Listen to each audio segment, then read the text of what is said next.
Chris Michaelek back here with another video, and this one's timely. So I just saw a report on this today, as a matter of fact. And depending on when you're watching this, obviously today, keep in mind, I record, I have to edit, it's a few days going up. So this is going to be probably a few days to a week before when you actually see the original timestamp in this video when it's uploaded to YouTube.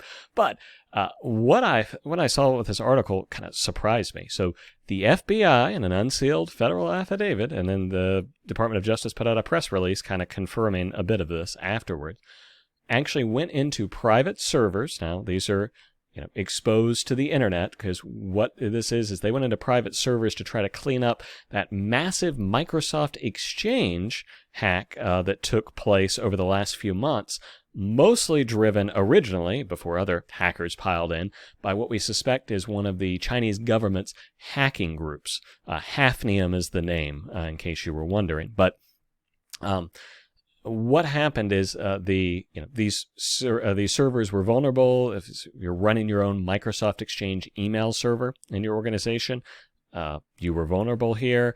This was a previously unknown exploit, and boy, did China take advantage for weeks and months of just unrestricted access. And what they did was they installed tools, usually known as a web shell in this case, that then granted them other access, because hackers always use like a point of entry. So I liken it to somebody breaking into your house, because again, in this case, they're breaking into your network.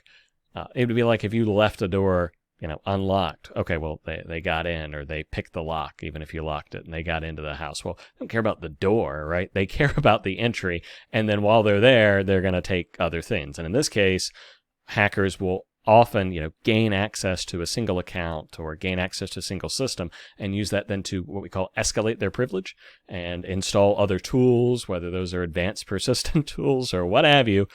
They will go in and actually then kind of make themselves at home and install other tools. And yes, this stuff can get by antivirus software and other detections that people may have. This is kind of the point. So what the FBI did, though, was they went into a lot of these servers that they saw had not been cleaned up, because there's an easy way you can just run a scan on the internet to find this stuff out and see what's vulnerable, which the problem is, think about it, hackers can do it too. This is not some special FBI tool that they used to be able to do this.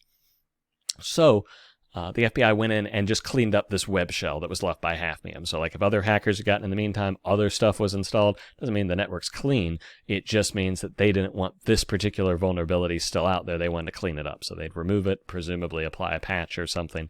And we don't know all the specifics. But this is the first time that we know about that, unbeknownst to an organization, the FBI's gone into their systems to try to fix this. Now, this is a little bit frightening, because I don't know about you. I'm not keen on the government getting access to my private stuff. I'm not a conspiracy theorist. I carry a cell phone around. I'm aware that this right there tracks me quite a bit. But that being said, I'd also rather not have the FBI, without some sort of warrant, being able to get in to my systems, even if they're vulnerable and that sort of thing.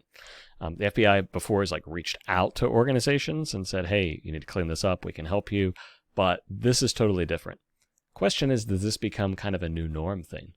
Because cybercrime is getting worse and worse, it's getting more and more profitable, and think about it, if it's financing countries like Russia, China, North Korea, that we are either at odds with or just a really kind of unsteady peace, and I'm not going to get into geopolitics farther than that, but, sometimes these countries are not aligned with the United States interest and other countries worldwide. So, do you really want them to gain more power, gain more access to systems? This can become quickly a national security threat, especially with the fact that we estimate at this point that over 250,000 organizations worldwide from this one incident, this one Microsoft Exchange vulnerability, were compromised.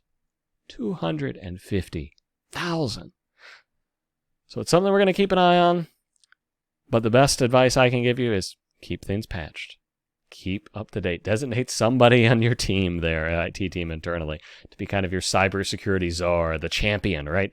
of it so that, they can keep up as much as possible with this. And I realize as a small organization, it's tough. I mean, I've got a small business here that I run, working on the YouTube channel and everything else.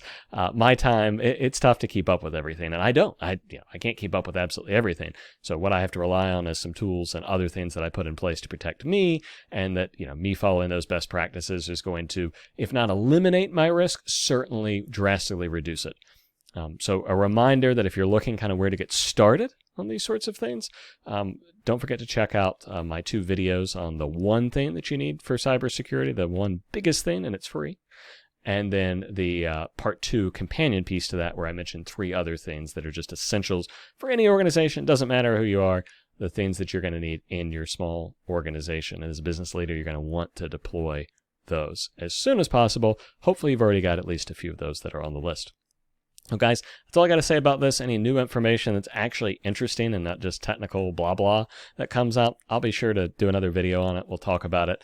But I do like to kind of talk about some things here in the news, and you may see these things because I know, like, about 2-3 weeks after the whole Microsoft Exchange hack was disclosed in my other business, that we had clients emailing and saying, "Hey, are we vulnerable?" Good news is none of our clients had local email servers that they had to worry about. Everything was in the cloud, and that wasn't vulnerable, so we were good. But these things do percolate, I realize, and people have questions, so I do try to address these in these videos. I'll be back again next time, probably just a cybersecurity tips video, but you never know what's going to break between now and then. Guys, thank you so much for watching. Chris Michalek signing off here.